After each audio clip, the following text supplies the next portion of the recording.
BJP শাসিত রাজ্যগুলিতে তপশিলি জাতি উপজাতির মানুষদের ওপর কেন অত্যাচারের সংখ্যা বেশি? অভিষেকের বক্তব্যের জবাবে অসীম সরকার। শনিবার পূর্ব বর্ধমান জেলার জামালপুরের সভায় এসে হরিণঘাটার বিজেপি বিধায়ক তথা বর্ধমান পূর্ব লোকসভা কেন্দ্রের বিজেপি প্রার্থী অসীম সরকারের তীব্র সমালোচনা করেন অভিষেক বন্দ্যোপাধ্যায়। জানিয়ে রবিবার পূর্বস্থলী ১ নম্বর ব্লকের সমুদ্রগড় তাঁত কাপড়হাট এলাকায় প্রচারে এসে তার জবাব দিলেন অসীম সরকার।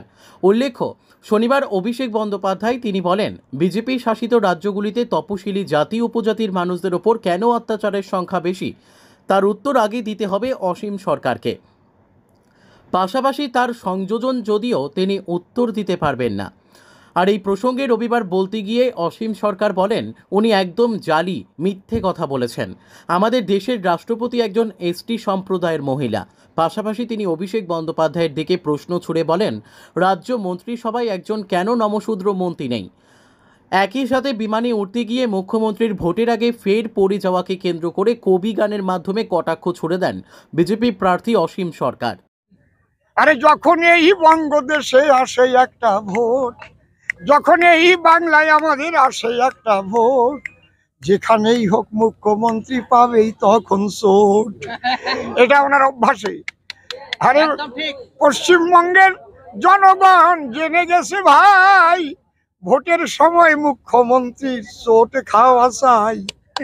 তবে একটা চটি বাকি আছে, যেদিন গদি হারা হবে সেই চোটেতে মুখ্যমন্ত্রী চিত হয়ে পড়িবে। নমস্কার। উনি একদম জলি মিথ্যা কথা বলেছেন। আপনি একটা রাজ্য দেখান বিজেপি শাসিত, যেখানে শাহজাহানের মতো তপশিলি মহিলাদের উপরে তারা পিঠে বানাবার নাম করে তাদের রাতের অন্ধকারে ডেকে নিয়ে রাতের পর রাত ইচ্ছামতো ধর্ষণ করেছে। এইটার জবাবটা আগে দিতে বলুন মাননীয় অভিষেক বন্দ্যোপাধ্যায়কে। আর বিজেপি এমন একটা দল, যে দল আসার পরে ভারতবর্ষের সংখ্যালঘু মুসলমানরা শান্তিতে আছে, নিশ্চিন্তে আছে, যে কটা রাজ্য আছে। এবং বিজেপি এসসি এবং এসটিদের এতটাই মান্যতা দেয় যে সারা ভারতবর্ষের যে সবচাইতে শ্রেষ্ঠ পদ, মহামান্য রাষ্ট্রপতি পদ, যেখানে প্রধানমন্ত্রী গিয়েও প্রণাম করতে বাধ্য হয়, সেই পদটা কিন্তু দিয়েছে একজন এসটি মা দ্রৌপদী মুর্মুকে। এটা দেখেও কি উনি শিক্ষা পান না? আমি ওনার কাছে প্রশ্ন করি, উনি যদি এতই এসসি দরদি হন, তাহলে ওনাদের মন্ত্রিসভায় রাজ্যে একজন নমশূদ্র মন্ত্রী নেই কেন? আমি এর জবাব চাই। একবার মাত্র আমার মামা শ্রদ্ধেয় উপেন বিশ্বাস মন্ত্রী হয়েছিলেন, তারপরে আর একজন নমশূদ্র মতুয়াদের উনি মন্ত্রী করেননি কেন? আমি এর জবাব চাই। কিন্তু বাংলার বাইরে যেখানে যেখানে এসসি এসটি সম্প্রদায় রয়েছে, তারা কিন্তু সম্মানের সঙ্গে সেখানে বসবাস করে, এবং তাদের সম্মান যদি দেয় একমাত্র বিজেপিই দেয়। আপনি দেখুন, নারীদের সম্মান দিয়েছে, 30% নারী সংরক্ষণ করে দিয়েছে ভোটে, 100 জনের মধ্যে 30 জন মায়েদের। তারপরে এসসি এসটি যে সংরক্ষণ রয়েছে, আপনি বলতে পারবেন যে আমাদের ভারতবর্ষের বিজেপি শাসিত কোনো রাজ্যে ভোট হলে এইভাবে সংখ্যালঘু এসসি এসটি খুন হয়, তাদের ঘর বাড়ি ভাঙা হয়?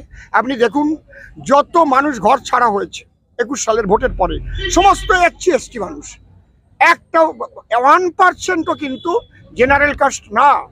আমি যেটা বলছি আপনি ভাববেন আমি কাস্টিজিয়াম, আমাকে বলতে হচ্ছে যেহেতু উনি বলেছেন তাই আমাকে বলতে হচ্ছে। আর যাদের ঘর ভেঙেছে, খুন হয়েছে, যার মা হারা হয়েছে, সন্তান হারা হয়েছে, খবর নিয়ে দেখেন, অধিকাংশ কিন্তু এসসি এসটি মানুষরাই তাদের ঘর বাড়ি ভেঙেছে, তাদের বাড়ি ছাড়া করেছে।